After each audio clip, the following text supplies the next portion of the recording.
Facebook ads. Target first those who have a history of doing the exact actions you want to get with your advertising. Hi guys, this is Matei from Inovagate, and in this video I want to share with you a tactic that I'm constantly using when running Facebook ads. But first I have a code for you that says, if you find a faster and easier way, always take it and go straight to the point. Why complicate things when they can be so simple? Indeed, why go with more complicated things when you can go with simple things, straight to the point, no hustle? Yeah, it's a question, but the thing is, many people actually go in this way, right? Instead of direct. So coming back to Facebook ads, many times you'll find the option of targeting the exact action you want to get with your advertising. And I'm not talking here about the settings at the campaign level where you can say, okay, I want this campaign focused on getting conversions, or I want this campaign focused on getting traffic. But I'm talking about the type of targeting you will find at the ad group level under behavior. And here are some examples.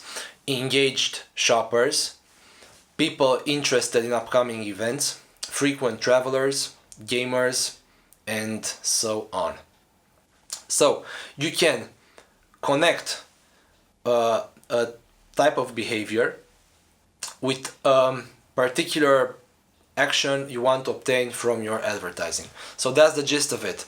And to put things in context, we can imagine you want to organize an Asian street food event. How does that sound? Amazing. Okay, so let's say this is your particular case, and if I were you, I would do a campaign that has two layers of targeting. In the first layer, I will add all the types of interests I can think of that are of course correlated with the topic of your event. So we can add Asian cuisine, popular Asian restaurants, Asians, surprisingly, but in the US you can target Asians, food festivals, and so on. Then I would add another layer that's actually the layer with the behavior, and this will make your audience smaller. It's narrowing your audience, it's a narrowing layer. Basically from all the people that are in the first layer, this layer will say, okay, we'll only take those who are people interested in upcoming events. So this is the second layer, people interested in upcoming events. And just think about it, by doing so you dramatically increase the chances of getting event responses, aka conversions. So these are people who are interested in events, these are people who are going to different events posted on Facebook, and the chances are big because they already have, from the first layer of targeting, they already have an interest in that area. It's a big chance because they are already going to events, it's a big chance they'll go to your event as well. And one thing here I want to mention, that we are talking about events created on Facebook. You can have your event with a special landing page, you can have it on Twitter, Eventbrite, Meetup, LinkedIn. Actually on LinkedIn it's still in beta testing. But yeah, you can have your event in other places as well. But for this particular case, if you want event responses, you want event responses on Facebook, so you need to have your event created as well on Facebook. And another thing here, it's you want the event responses, of course the campaign, for this particular case the campaign will also be set for event responses, so you'll be able to set that. I want event responses. That's another thing. It's not related to targeting. I'm here only talking about targeting. And if we touch this point, I also want to say that it's good to get them both interested and going. Don't worry about, oh, like 75% of the people are only interested and they aren't going. It's fine. This is like, it's quite normal to have that, and many times the people who are interested initially will change to going, and this can happen for many reasons. So for example, you can have someone who sees a friend that he respects or that he thinks is cool, or maybe a close friend that he sees him going to the event and he switches from interested into going. Or maybe the event numbers will build up a lot, and he will say, whoa, this must be a really cool event because everyone wants to go there. So he will switch from interested into going. Then this is social proof. Then maybe he said initially is interested because he didn't have any clear plans, but now he has the clear plans. He knows, okay, this weekend I'm free, I can go to this event, switching from interested to going. So this is what I'm saying. Don't focus on that. Just it's fine. Get them both. Interested, going. It's perfect. So you can also switch the optic. Coming back right now to the targeting, to the behavior. Why this is important to always go with the action you want, if it's possible to target that type of behavior, because you can switch the optic. So what are the chances to determine people who never went to events, who aren't interested in any events, to come to this particular event, your event, because of your ads? I mean, there are chances.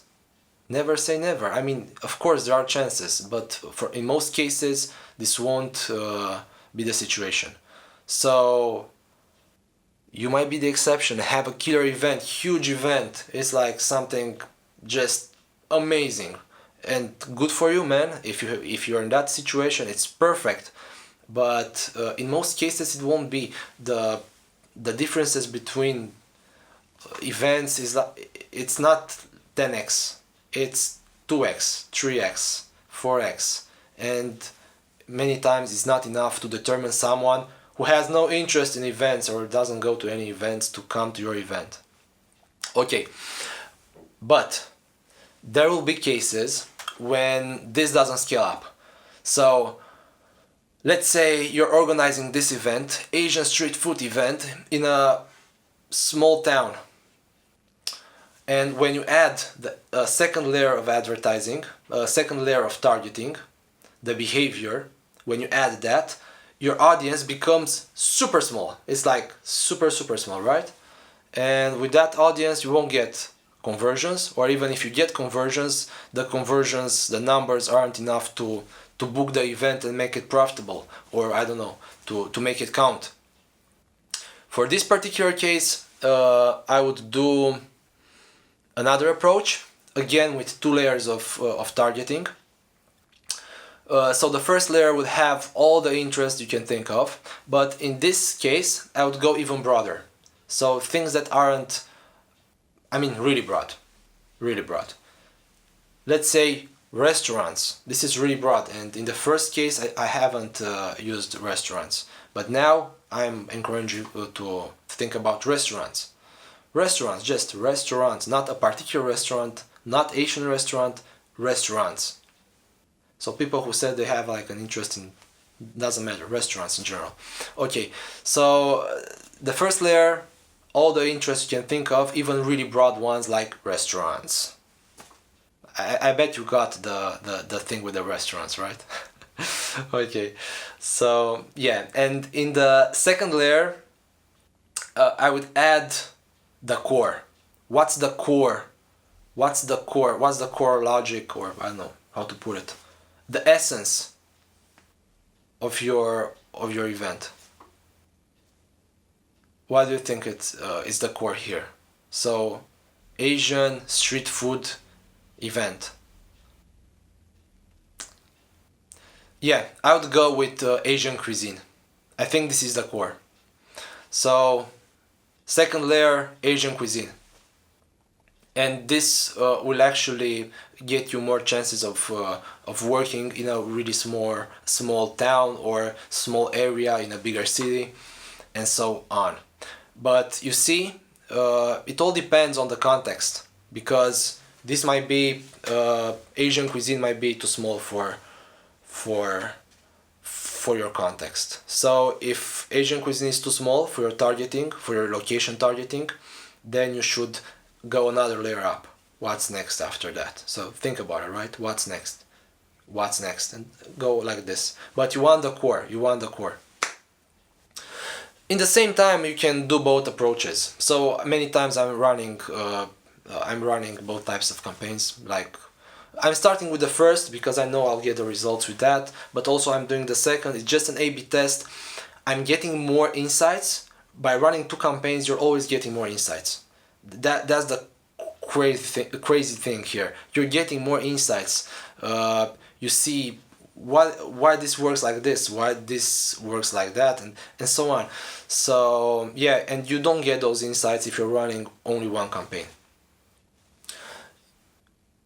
Of course, it depends on your budget. If your budget is really small, then just run one campaign and that's it. But if you have like a bigger budget, you're not in a hurry and all that, you have the resources, to put it like this, go with two. It's always better, always better. And at the end of the day, think about it. If maybe we are humans, we are not robots, and even robots are doing mistakes because they are not programmed to take all the scenarios into perspective. So think about it. Maybe you made a mistake with one of the campaigns. If you have the second one, you see, whoa, well, this is converting better than this, and this should have been converting better, maybe, right? Because it has a big audience. It's all, and by doing this, you're seeing the mistakes that might appear. It's, as I said, we are humans, and even robots are programmed by humans. Even AI, it's machine learning, but it's not how most people think it works. It doesn't work how most people think it works. So yeah, coming back to the topic here, you got the gist of it. It's really important to always start with what's easier and faster. Don't go sideways. Makes no sense to do that.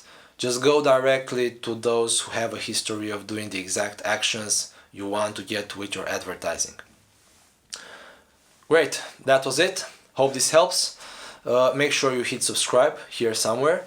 And if you're interested in getting my help, you can always book me with a paid email or Skype consulting.